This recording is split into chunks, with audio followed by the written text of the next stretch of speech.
أعوذ بالله من الشيطان الرجيم بسم الله الرحمن الرحيم وأفضل الصلاة على سيدنا محمد وعلى آله وصحبه أجمعين أما بعد السلام عليكم ورحمة الله وبركاته. Que la paix et la miséricorde de Dieu soient sur vous ainsi que sa bénédiction. Et en ces temps particulièrement difficiles, j'aimerais vous souhaiter à nouveau que la paix et la miséricorde de Dieu soient sur vous ainsi que sa bénédiction. Alors justement, aujourd'hui j'aimerais vous parler de l'importance de vivre avec un rappel de Dieu quotidien, de faire intervenir, de sentir Dieu dans son quotidien. Pour quelle raison? Pour deux raisons. Parce que d'une part, ça nous apaise et qu'on a besoin d'être apaisé, et particulièrement aujourd'hui, mais de manière générale tout le temps, puisque Dieu dit, n'est-ce pas, avec le rappel de Dieu que les cœurs s'apaisent, mais également parce que ça va nous donner la force, ça enracine la foi dans notre cœur, ça l'incruste, de sorte justement à rester fort et à continuer à témoigner de ce message de paix, quoi qu'il arrive autour de nous, quoi qu'il advienne. Alors, c'est vrai qu'on pourrait dire que nous prions, nous musulmans, 5 fois par jour. On a cette chance d'avoir ces moments qui sont réservés justement à la prise du recul par rapport à ce qui nous entoure, pour avoir un moment privilégié avec Dieu, dans lequel on peut se concentrer et se reposer. Vous savez que le prophète, sallallahu alayhi wa sallam, considérait la prière comme un repos. C'est important que nous ayons conscience de ces outils-là, parce que de nos jours, on voit bien qu'il y a plein de gens qui recherchent des moments, des activités de méditation, de relaxation, et j'espère que nous sommes tous conscients que c'est présent dans notre religion, ces outils-là.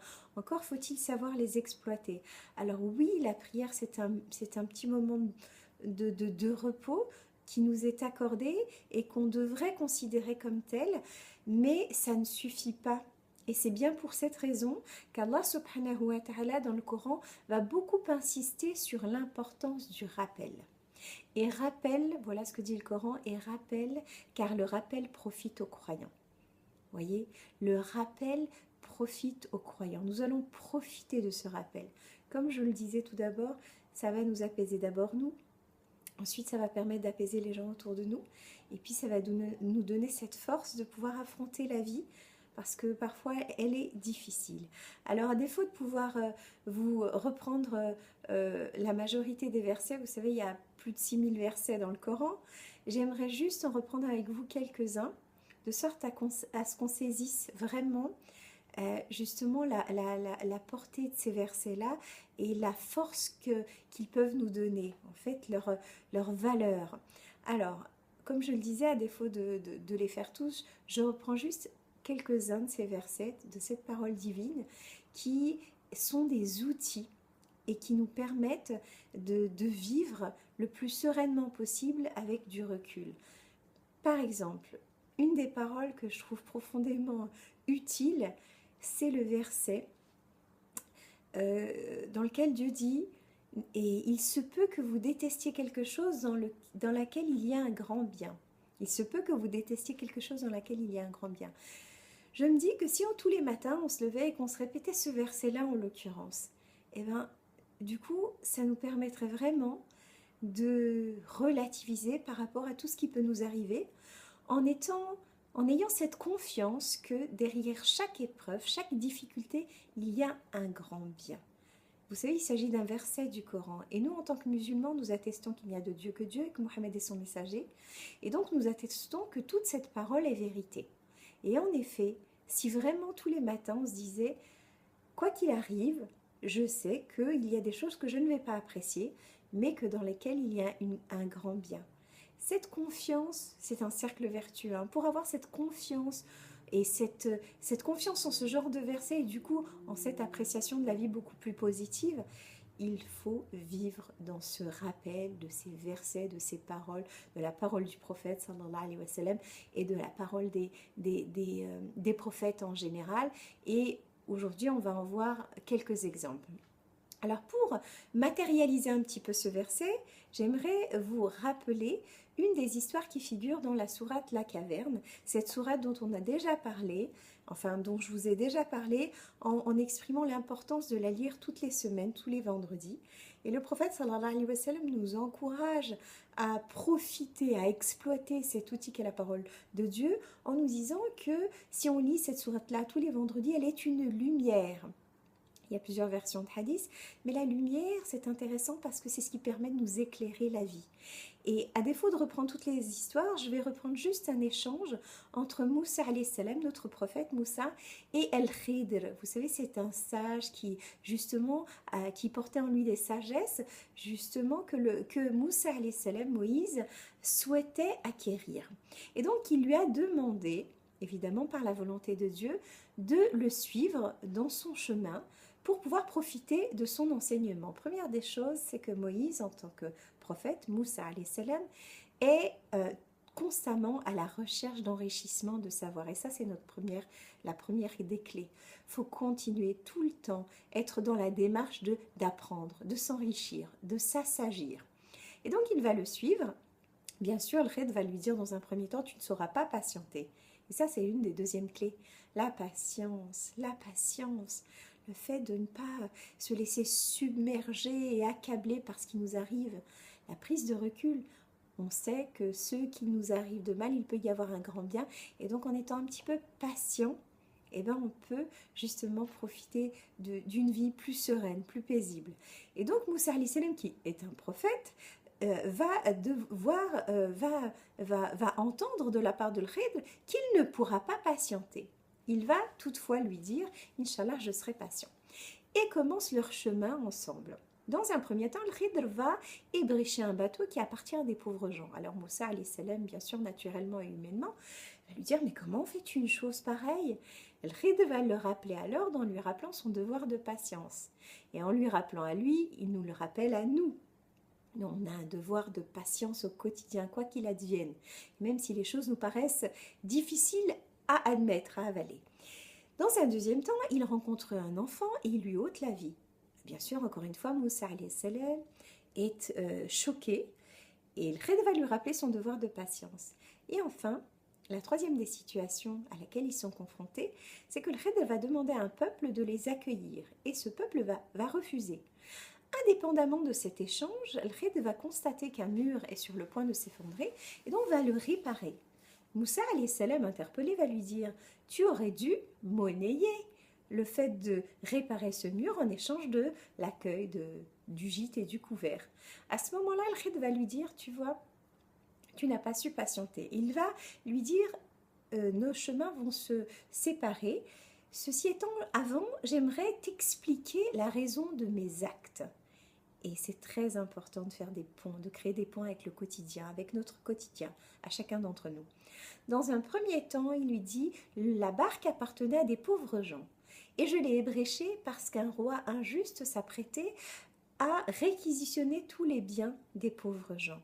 Et si je n'avais pas fait cette brèche, le roi aurait pris ce bateau qui était le seul moyen de subsistance de cette famille. En faisant cette petite brèche qui en apparence peut paraître quelque chose d'affreux, c'était vital. Donc vous voyez, il se peut que vous détestiez quelque chose dans laquelle il y a un grand bien. La deuxième des situations, l'enfant auquel j'ai ôté la vie, par la volonté de Dieu, parce que tout ceci n'est que par la volonté de Dieu, c'est parce que Dieu avait connaissance du futur et du passé, comme il a connaissance du futur et du passé de chacun d'entre nous. Et il n'a pas souhaité que cet enfant, qui s'apprêtait à se nuire à lui-même et à causer du tort à ses parents, qui étaient des gens pieux et bons, donc Dieu a souhaité intervenir pour empêcher cette issue catastrophique pour ces pauvres gens. Et donc, il a ôté la vie de cet enfant, et nous le savons, un enfant va au paradis, et Dieu a décidé de leur envoyer un autre enfant qui leur sera profitable. Et la troisième situation, et je la trouve très importante, c'est le Khidr qui nous apprend, il nous enseigne que on n'agit pas selon le profit qu'on peut attendre des gens envers lesquels on a bien agi. Un musulman, il agit de la meilleure des façons point final. Ça n'est pas du tout en vue de recevoir un salaire ou en vue de profiter de quelques biens ou par intérêt. Non, on agit bien, c'est notre devoir. Et donc dans cette histoire de la réparation du mur, le Raid va quand même expliquer que sous ce mur, il y avait un trésor qui appartenait à des orphelins et que Dieu lui a commandé de réparer ce mur de sorte que le trésor ne soit pas dévoilé et que les orphelins, ayant atteint l'âge adulte, pourraient profiter pleinement de leur trésor. Et le Raid va insister sur le fait que tout ce qui, ça n'est pas de ma volonté. Et ça, c'est un enseignement fondamental pour nous. Tout ce qui ne dépend pas de nous, il faut faire confiance en Dieu et il faut s'en remettre à Dieu. Nous devons agir sur tout ce qui nous concerne. Donc nous devons agir dans le bien, quelle que soit la situation. Et regardez si on reprend l'ordre, quelles que soient nos pertes matérielles, parce que le bateau, symboliquement, en ce qui nous concerne aujourd'hui, ce serait le moyen de locomotion, ce serait le moyen de subsistance, ce serait la profession. La deuxième situation, donc vous voyez, perte matérielle ou bien perte humaine, on doit rester conscient. Quelles que soient nos pertes matérielles et humaines, on doit rester constant à agir dans le bien. Voilà ce que nous explique cette histoire. Et cette histoire, c'est notre quotidien. On est toujours confronté à des difficultés humaines, matérielles. On doit persister dans le bien, parce que c'est notre devoir. Un autre exemple, un autre rappel, c'est l'histoire que je voulais partager avec vous, c'est l'histoire de Younus, alayhi salam, notre prophète Younus. Dans la Bible, on dit Jonas. Ce prophète, qui est absolument, comme je l'ai déjà dit, vous savez, c'est un pilier de la foi que de croire en les prophètes, parce que leur vie, elles sont des enseignements pour nous. Younus, alayhi salam, a décidé de quitter son peuple qui, après l'avoir prêché en vain,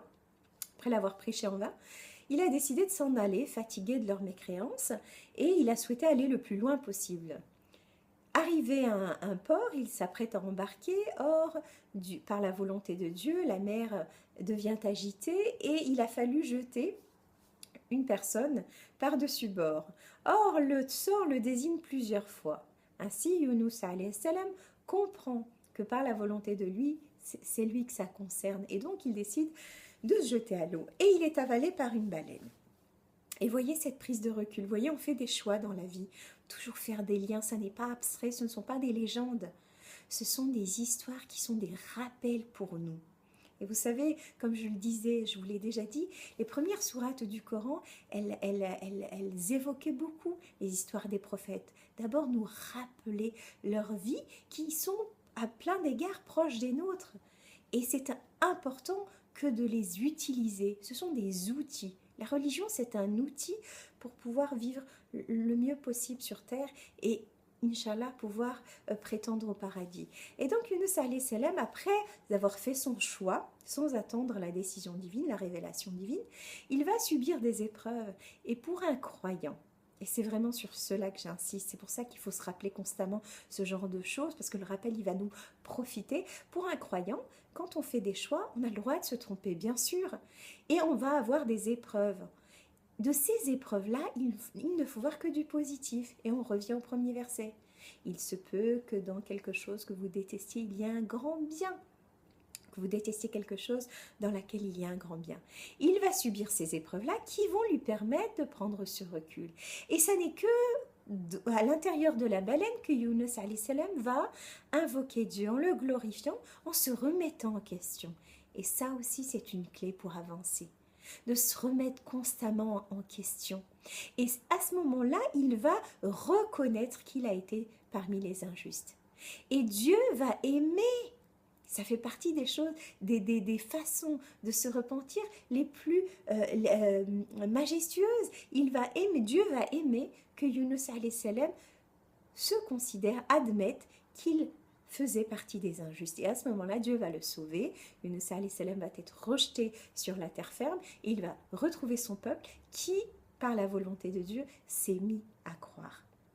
Donc, vous voyez, tous ces rappels nous permettent de rester positifs. Ce qui est intéressant aussi dans cette histoire, c'est de se dire que quel que soit notre état, quels que soient nos péchés, aussi loin qu'on puisse penser être, Dieu entend et accueille le repentir de tout un chacun.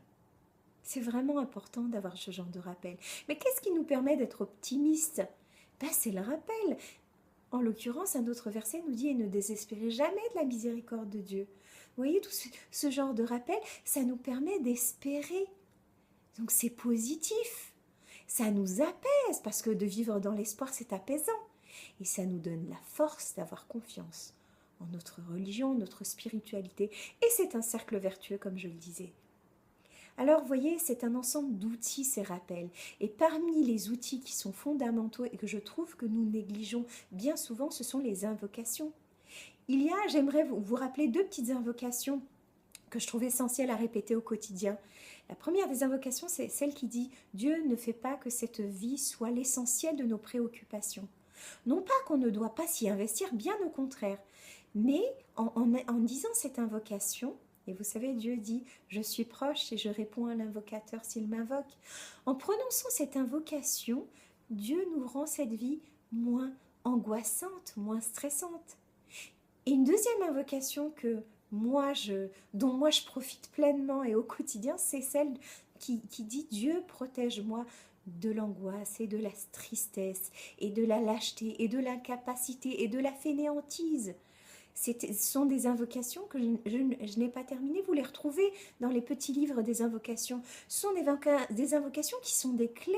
Vous vous rendez compte comme c'est thérapeutique? Il faut les utiliser au quotidien parce que le rappel profite aux croyants et vous alliez l'utile à l'agréable en faisant ce genre de prière. Dieu va intervenir pour vous préserver de tous ces mots qui sont des mots qui nous empêchent d'avancer et d'être positifs dans la vie.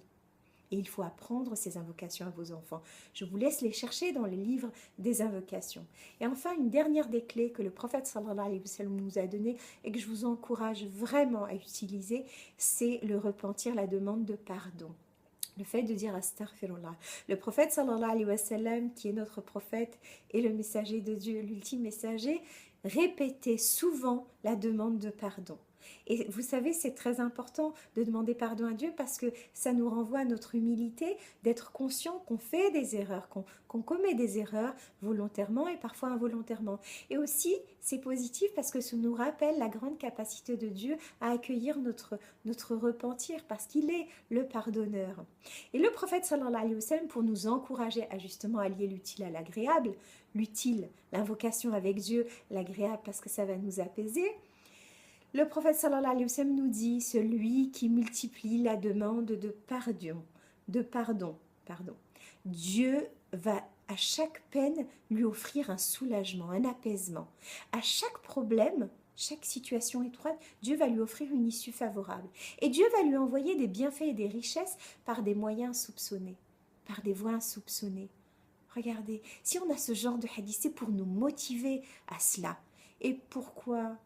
Pour quelle raison Dieu n'a ni besoin de nos prières, de nos invocations, de nos rappels. C'est nous qui en avons besoin. Nous avons besoin de faire vivre notre cœur. Et notre cœur vit par le rappel. Vraiment, j'insiste.